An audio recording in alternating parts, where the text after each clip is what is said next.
João Boeri tá aqui, ele conseguiu conversar com exclusividade com familiares de um outro paciente que foi o primeiro a passar mal, a começar a sentir os sintomas e dar entrada numa unidade de saúde. João, bom dia pra você. Oi, Agatha, bom dia pra você, Rodolfo, Dona Lazé, os nossos ouvintes. Se vocês me permitem, queria muito contar a história desse idoso de 63 anos de idade que vive no estado da Bahia, engenheiro ele. Ele hoje estava conversando agora há pouco com o filho dele, que a gente não vai identificar, claro, nem o filho, nem o paciente, mas estava me contando que hoje ele não consegue trabalhar pelos medicamentos que ele está tomando, pelo tratamento antidepressivo que ele está tomando, que ele está fazendo, esse tratamento psiquiátrico que ele está fazendo. Mas queria contar a história dele, desse paciente de 63 anos, ele que tinha insuficiência cardíaca desde 2011. Entrou na fila de transplantes em Salvador, o filho estava me contando. Eles não fazem esse tipo de transplante por lá. Foi internado em Salvador, no estado da Bahia, no dia 11 de dezembro. No dia 5 de janeiro, foi transferido para o Hospital Copistar, aqui em Copacabana, na zona sul do Rio, onde conseguiu esse transplante do coração. Foi transplantado na madrugada do dia 24 para o dia 25 de janeiro. Inclusive, quando ele fez o transplante, até a equipe do hospital, ele estava me contando aqui fora do ar, porque assim como ele tinha insuficiência cardíaca, ele tinha insuficiência renal também. E aí o pessoal do hospital estava contando para ele que com o transplante do coração, a função renal melhoraria muito. E isso aconteceu depois do transplante. O filho estava me contando que logo no mesmo dia, do dia 25, a cirurgia, o transplante foi na madrugada do dia 24 para o dia 25, ele acorda na tarde do dia 25, por volta das 12 horas, faz uma chamada de vídeo com o pai, muito feliz, muito contente com a realização do transplante. Os próprios médicos do Hospital Copistar ficaram surpresos com a rápida recuperação dele. Ele recebe alta médica no dia 20 de fevereiro no Copistar, continua no Rio de Janeiro, porque segundo eles, os médicos recomendaram para que ele não voltasse para o estado da Bahia, pelo menos num período de 6 meses, para fazer essa recuperação, esse acompanhamento com os médicos que fizeram a cirurgia. Pois bem, mas já nos primeiros dias que ele saiu do hospital, o pai dele começou a sentir muitos sintomas, perda de apetite, perdeu peso, segundo o filho dele, perdeu mais de 10 quilos durante essa recuperação no hospital, começou a ter vômitos e desconfiaram que podia ser alguma rejeição e alguma coisa do remédio que ele estava tomando para essa recuperação. Sim, imaginaram, né? Depois da cirurgia, né? Isso. E aí ele sai em fevereiro, consegue um apartamento de aluguel aqui no Rio de Janeiro para ser acompanhado pela equipe médica do Hospital Copistar, mas ele acaba sendo internado de novo no Glória D'Or, que é a mesma rede do Copistar, né? Ele fica mais ou menos um mês internado no Glória D'Or. Os leucócitos estavam abaixando muito, ficaram em 0,4, 0,6, tiveram que comprar muitos remédios e nunca se fechou um diagnóstico do que poderia estar acontecendo com esse paciente de 63 anos. Pois bem, volta para Salvador, no estado da Bahia, no dia 10 de agosto. Quando ele chega em Salvador, o filho estava me contando que ele chega com muita falta de apetite, ainda com esse problema dos leucócitos. E no dia 26 de agosto, é uma data muito importante que o filho estava contando para mim, que eles conseguiram ir no médico que eles tinham marcado, o médico nefrologista. Só que eles tinham errado a data. A data verdadeira do médico que eles tinham marcado era no dia 26 de setembro. Mas foram no dia 26 de agosto, conseguiram ser atendidos e a médica lá do estado da Bahia desconfiou muito de algumas lesões que ele tinha no rosto. Desconfiou, inclusive, que seria dermatite. E aí ele conseguiu atendimento com um infectologista no estado da Bahia no dia 6 de setembro. Ele passou pelo transplante na madrugada do dia 24 para o dia 25 de janeiro. No dia 6 de setembro é a primeira desconfiança desse infectologista que ele é atendido em Salvador, e aí faz o exame, o teste rápido de HIV e dá positivo, dá soro positivo. E aí, inclusive, depois disso, a equipe médica que fez o transplante no Copador, falei Copistar mais cedo, mas é Copador, pediram uma reunião com ele por telefone e deram a seguinte notícia. Lembra que lá no início a gente estava falando que com o transplante do coração a função renal melhoraria, e isso de fato aconteceu? As consequências do HIV, o filho dele conta pra gente. Setembro, ele começou a tomar remédio pro HIV. Com esse remédio do HIV, o rim dele piorou. Piora do quadro renal, tanto assim que eu tive uma reunião com os médicos, né? E aí você vê como é importante, você vê como as coisas mudam, né? Os médicos do Copador, e aí eles até mudaram a figura, né? Falaram assim, não, agora você sabe o quadro dele, a gente agora vai ter que pensar lá na frente em uma diálise e possivelmente transplante de rim. E aí ele conta também... Boeri, deixa eu só parar um segundo aqui para destacar que esse caso está trazendo, ou está sendo trazido por você pela primeira vez na imprensa. 6 pacientes foram contaminados por HIV. Alguns já haviam sido localizados, inclusive a família do que está internado em estado ainda delicado na Fiocruz, né? Que recebeu um fígado. Outro já tinha sido identificado, inclusive pelo Fantástico, logo depois da divulgação da notícia pela Band News FM, que recebeu um rim. Uma paciente, uma mulher. Uma paciente. Você conseguiu agora, de maneira exclusiva, localizar um paciente que recebeu um coração. É um paciente de Salvador, na Bahia, que veio para o Rio de Janeiro em janeiro, no dia 25 recebe um coração, fica no Rio...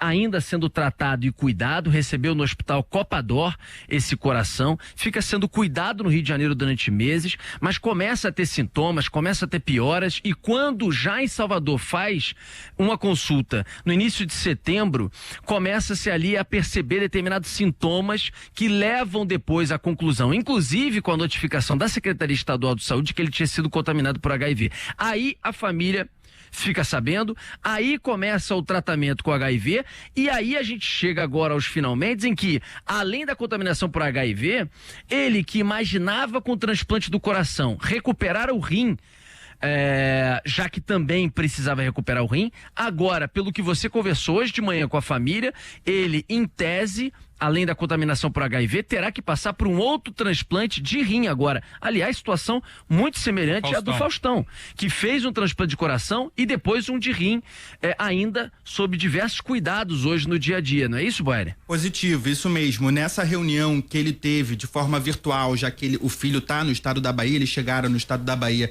no dia 10 de agosto, em setembro eles tiveram essa conversa virtual com os médicos do Copador, que falaram já na possibilidade de fazer esse transplante de rim, um novo transplante de rim. E aí, Rodolfo, Dona, Agatha e amigos, estava conversando com esse filho agora há pouco, então, e perguntei para ele, o Ministério da Saúde, Secretaria de Estado de Saúde, entraram em contato com a família, perguntaram se estava tudo bem. Ele disse que até hoje o Ministério da Saúde nunca procurou a família, disse que a Secretaria de Estado de Saúde fez 2 ligações para os familiares. A primeira no dia 14 de outubro, depois que a gente revelou esse caso com exclusividade aqui no dia 11 de outubro, pela manhã, era uma sexta-feira pela manhã, só foram contactados no dia 14 de outubro e depois mais uma ligação muito rápida, inclusive a Secretaria de Estado de Saúde disponibilizando um hospital público da Bahia, caso ele sentisse alguma coisa, caso ele precisasse ser hospitalizado. A gente tem a palavra do filho dele também sobre isso. Abandono, entendeu? A saúde é dever do Estado, né? O Estado simplesmente deu as costas, não teve nenhum apoio, quer dizer, estatal, nenhum apoio, quer dizer, ninguém ligou para assim, sabe, para um suporte, etc e tal. Não, só foi realmente eles fizeram o mínimo, sabe? O mínimo, só que a gente não vive num Estado mínimo. E o Estado abandonou as pessoas que não tiveram culpa nenhuma. Tanto o Ministério da Saúde quanto, que é federal, tanto a Secretaria do Estado do Rio de Janeiro, são terríveis. Cara, olha isso, minha gente. Olha esse depoimento de um parente, já quase 2 semanas depois do fato revelado, 1 mês antes, já descoberto no caso dele, que foi em setembro, porque de outros pacientes foi no início de outubro. Olha a assistência que eles receberam até agora, uma pessoa que foi contaminada por um erro do sistema público de saúde, do SUS, diretamente foi do SUS. Ele recebeu 2 ligações da Secretaria de Saúde, é quase que ligar para dizer que ligou. É quase que ligar para dizer que ligou, só. Tô ligando só para depois você não dizer para a imprensa que a gente não entrou em contato com vocês. Ministério da Saúde, nada.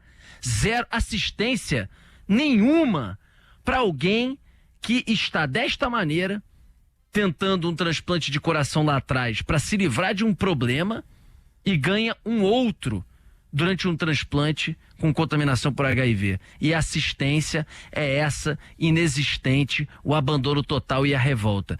É vergonhoso. Nem no pós, nem depois de saber de tudo, nem com os erros que aconteceram, as autoridades estão fazendo a mínima parte, não denunciaram para as autoridades até a gente também trazer o ar a denúncia, e agora nem a assistência correta e necessária eles estão fazendo com a tal da equipe multidisciplinar que foi anunciada pela secretaria, em tese, para ficar próximo e dar toda assistência. É uma vergonha o que está acontecendo ainda até os dias de hoje, nessa reportagem exclusiva que o Boeri traz agora para a gente. Esse relato é extremamente importante e chocante, porque ainda que não fosse por humanidade, ainda que não fosse por respeito à vida do outro, ainda que não fosse por respeito à sua atividade como agente público, e ainda que não fosse por respeito às suas juras nos cursos de medicina e outras áreas da saúde, pelo menos para evitar o pior nos processos que responderão, nem isso.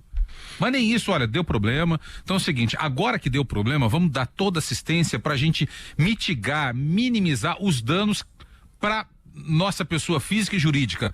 Mas nem isso.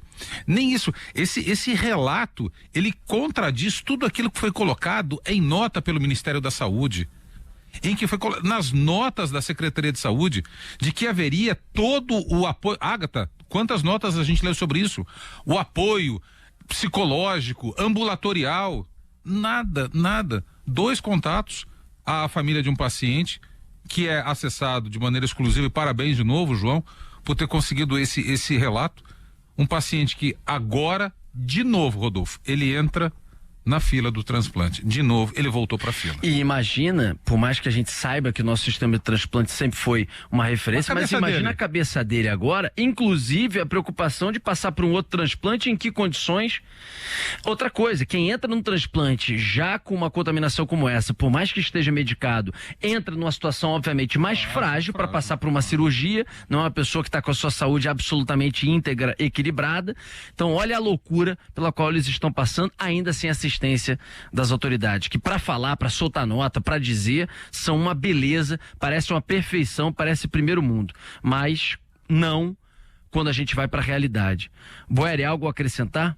Só pra gente finalizar, na conversa que eu tava tendo com ele, ele disse que o pai não conseguiu contar ainda pra família toda, que ele tá muito chateado, muito triste com isso, e que eles vão ver o que eles vão fazer daqui para frente. Eles estão aguardando aí no contato do Ministério da Saúde, da Secretaria de Estado de Saúde, mas disseram que estão contando mais com o apoio do Ministério Público, porque eles procuraram o Ministério Público no estado da Bahia e estão conseguindo mais aconchego, mais companhia com os médicos do estado da Bahia, com os médicos que já fazem esse tratamento com esse paciente de 63 anos de idade.